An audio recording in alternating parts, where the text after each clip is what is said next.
Madam Vice President, my fellow Americans, to state the obvious, 1 year ago today, in this sacred place, democracy was attacked, simply attacked. The will of the people was under assault. The Constitution, our Constitution, faced the gravest of threats. Outnumbered in the face of a brutal attack, the Capitol Police, the D.C. Metropolitan Police Department, the National Guard, and other brave law enforcement officials saved the rule of law. Our democracy held. We, the people, endured. We, the people, prevailed.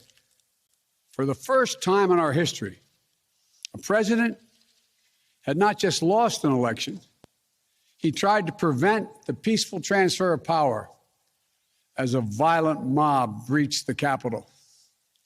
But they failed. They failed. And on this day of remembrance, we must make sure that such attack never happens again. I'm speaking to you today from Statuary Hall in the United States Capitol. This is where the House of Representatives met for 50 years in the decades leading up to the Civil War. This is on this floor. It's where young Congressman of Illinois, Abraham Lincoln, sat at desk 191.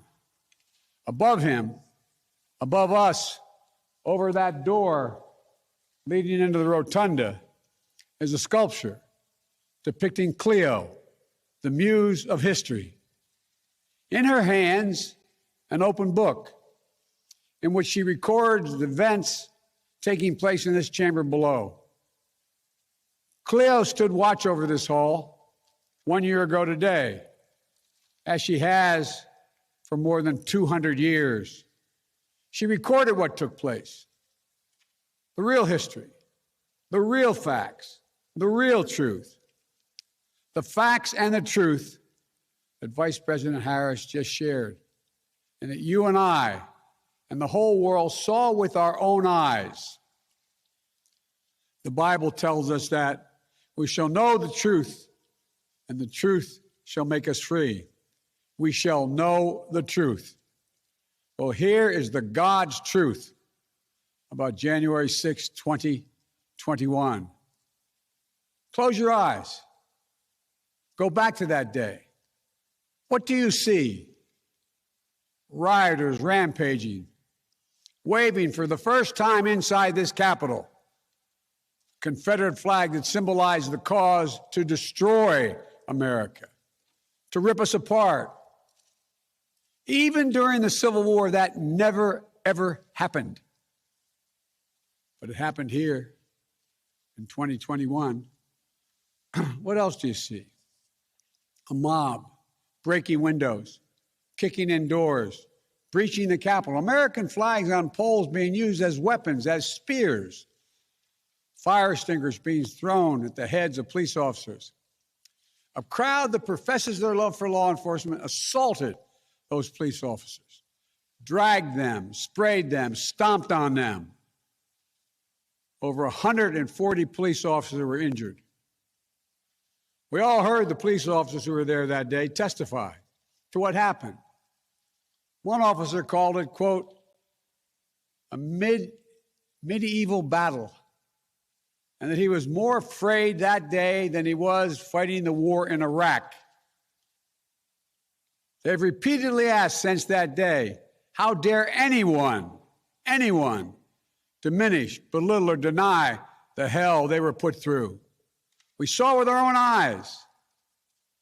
Rioters menaced these halls, threatening the life of the Speaker of the House, literally erecting gallows to hang the Vice President of the United States of America.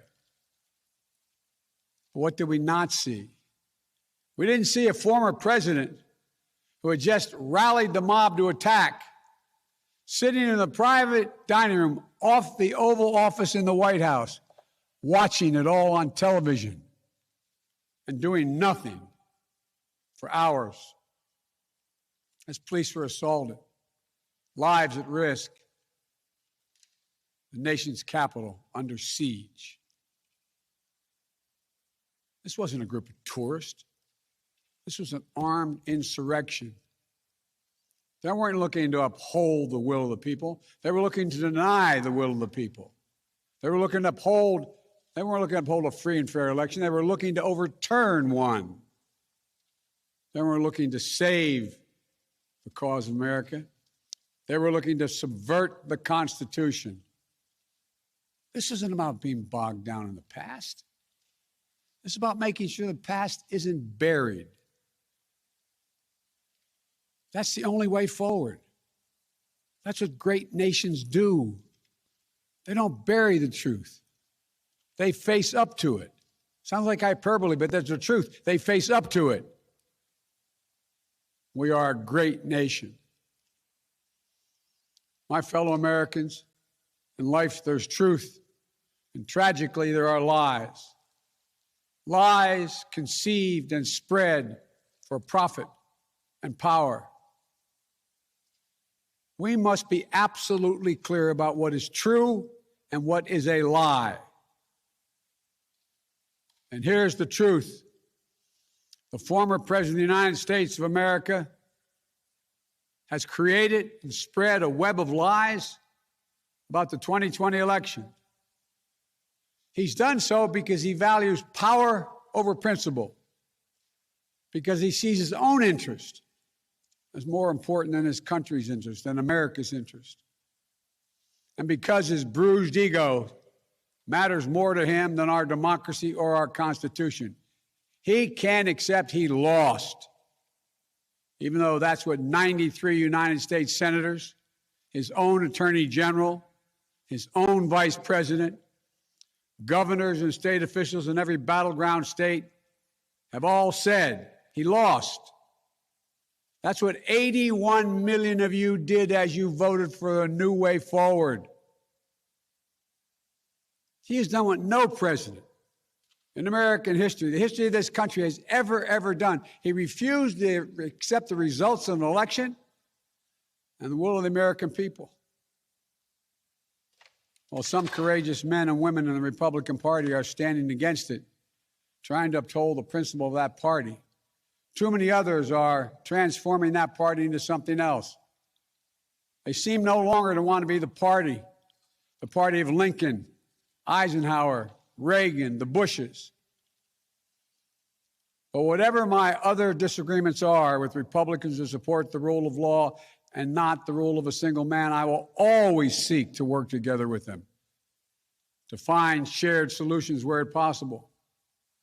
Because if we have a shared belief in democracy, then anything is possible. Anything. And so at this moment, we must decide, what kind of nation are we going to be?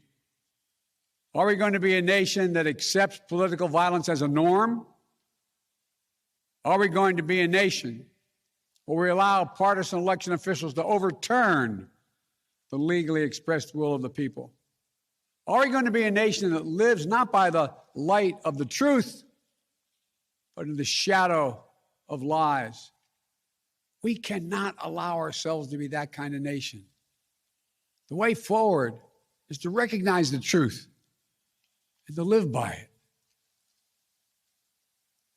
The big lie being told by the former president and many Republicans who fear his wrath is that the insurrection in this country actually took place on Election Day, November 3rd, 2020. Think about that. Is that what you thought? Is that what you thought when you voted that day? Taking part in an insurrection? Is that what you thought you were doing? Or did you think you were carrying out your highest duty as a citizen and voting? The former president's supporters are trying to rewrite history. They want you to see Election Day as the day of insurrection. And the riot that took place here on January 6th as a true expression of the will of the people. Can you think of a more twisted way to look at this country, to look at America? I cannot. Here's the truth. The election of 2020 was the greatest demonstration of democracy in the history of this country. More of you voted in that election than have ever voted in all of American history. Over 150 million Americans went to the polls and voted that day. In a pandemic, some at great risk to their lives. They should be applauded, not attacked. Right now, in state after state, new laws are being written, not to protect the vote, but to deny it. Not only to suppress the vote, but to subvert it. Not to strengthen or protect our democracy, but because the former president lost, instead of looking at the election results from 2020 and saying they need new ideas or better ideas to win more votes, the former president and his supporters have decided the only way for them to win is to suppress your vote and subvert our elections. It's wrong. It's undemocratic. And frankly, it's un-American. The second big lie being told by the former president and his supporters is that the results of the election of 2020 can't be trusted. The truth is that no election in American history has been more closely scrutinized or more carefully counted. Every legal challenge questioning the results in every court in this country that could have been made and was rejected, often rejected by Republican-appointed judges, including judges appointed by the former president himself, from state courts to the United States Supreme Court. Recounts were undertaken in state after state. Georgia counted its results 3 times, with one recount by hand. Phony partisan audits were undertaken long after the election in several states. None changed the results.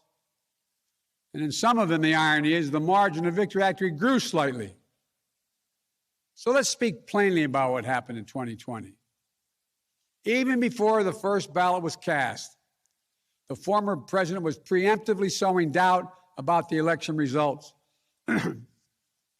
He built his lie over months. Wasn't based on any facts. He was just looking for an excuse, a pretext, to cover for the truth. He's not just a former president. He's a defeated former president. Defeated by a margin of over 7 million of your votes in a full and free and fair election. There is simply zero proof the election results were inaccurate. In fact, in every venue where evidence had to be produced, an oath to tell the truth had to be taken, the former president failed to make his case. Just think about this. The former president and his supporters have never been able to explain how they accept as accurate the other election results that took place on November 3rd. The elections for governor, United States Senate, House of Representatives. Elections which they closed the gap in the House. They challenged none of that. The president's name was first. Then we went down the line. Governors, senators, House of Representatives. Somehow those results are accurate on the same ballot. But the presidential race was flawed. And on the same ballot, the same day, cast by the same voters, the only difference, the former president didn't lose those races. He just lost the one that was his own. Finally, the third big lie being told by a former president and his supporters is that the mob who sought to impose their will through violence are the nation's true patriots.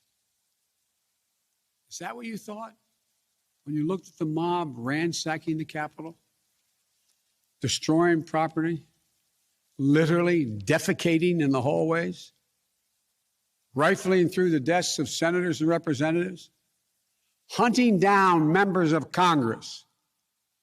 Patriots? Not in my view. To me, the true patriots were the more than 150 Americans who peacefully expressed their vote at the ballot box. The election workers who protected the integrity of the vote, and the heroes who defended this Capitol. You can't love your country only when you win. You can't obey the law only when it's convenient. You can't be patriotic when you embrace and enable lies. Those who stormed this Capitol, and those who instigated and incited, and those who called on them to do so, held a dagger at the throat of America, at American democracy. They didn't come here out of patriotism or principle. They came here in rage, not in service of America, but rather in service of one man. Those who incited the mob, the real plotters who were desperate to deny the certification of this election, and defy the will of the voters. But their plot was foiled. Congressmen, Democrats, and Republicans stayed. Senators, representatives, staff, they finished their work the Constitution demanded. They honored their oath to defend the Constitution against all enemies, foreign and domestic.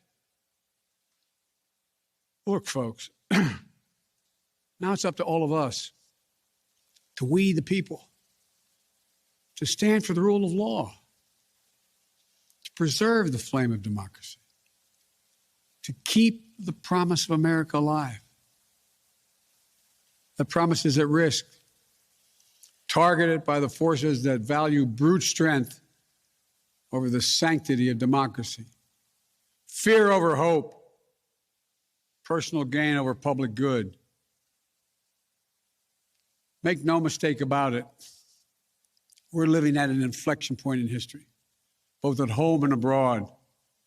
We're engaged anew in a struggle between democracy and autocracy, between the aspirations of the many and the greed of the few,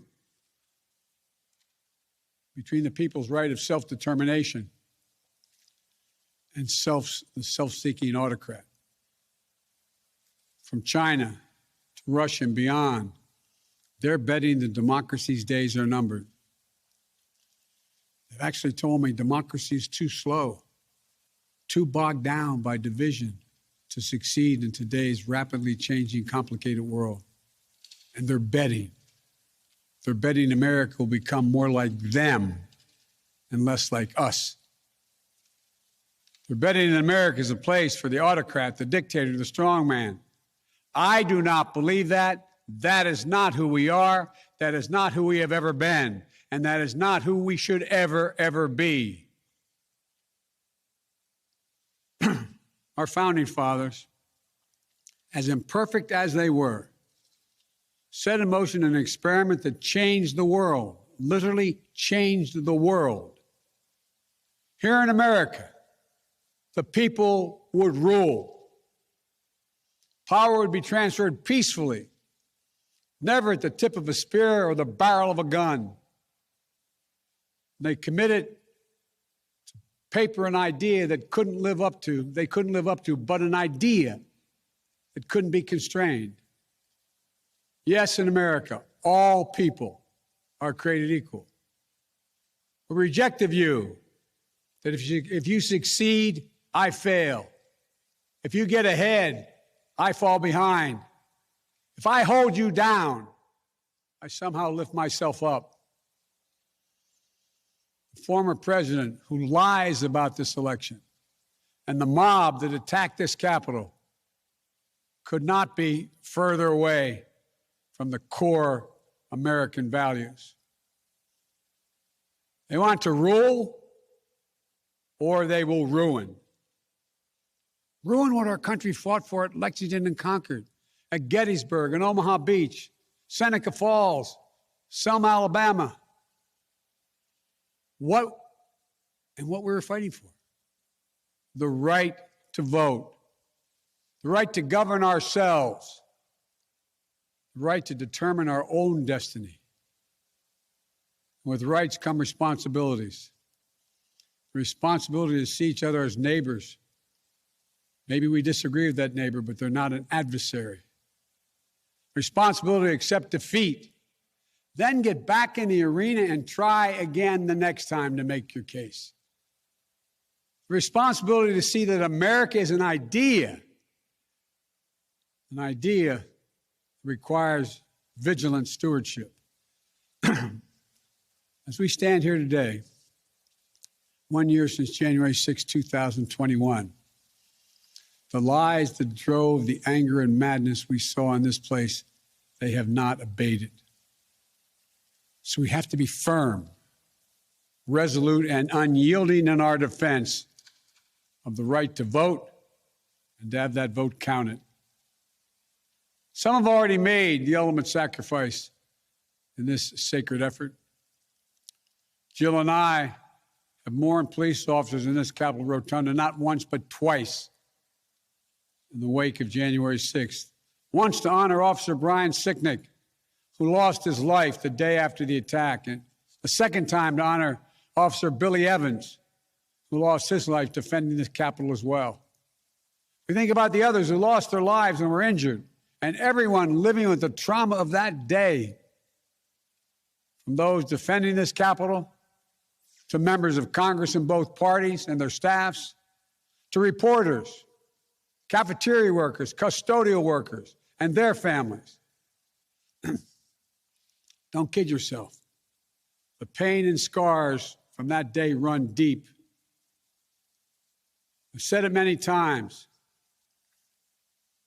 and it's no more true or real than we think about the events of January 6th. We are in a battle for the soul of America.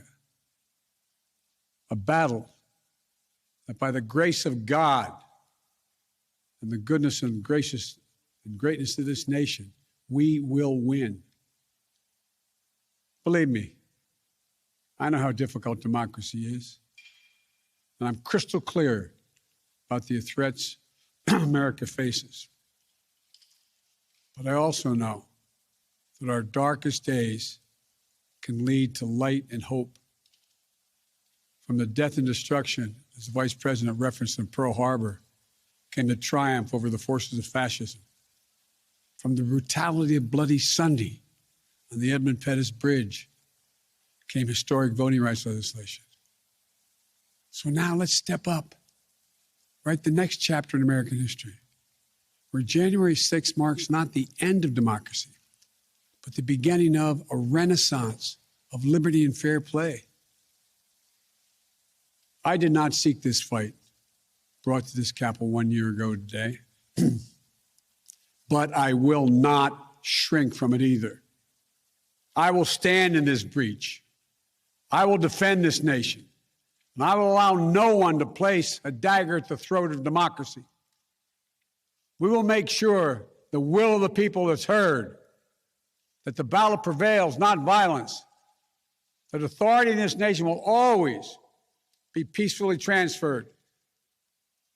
I believe the power of the presidency and the purpose is to unite this nation, not divide it, to lift us up, not tear us apart, to be about us, not about me. Deep in the heart of America burns a flame, lit almost 250 years ago, of liberty, freedom, and equality. This is not a land of kings or dictators or autocrats. We're a nation of laws, of order, not chaos, of peace, not violence. Here in America, the people rule through the ballot, and their will prevails. So let us remember, together, we're one nation, under God, indivisible. That today, tomorrow, and forever at our best, we are the United States of America. God bless you all. May God protect our troops. And may God bless those who stand watch over our democracy. Hey, thanks for watching our YouTube channel. Find your favorite recipes, celebrity interviews, uplifting stories, shop our favorite deals, and so much more with the Today app. Download it now.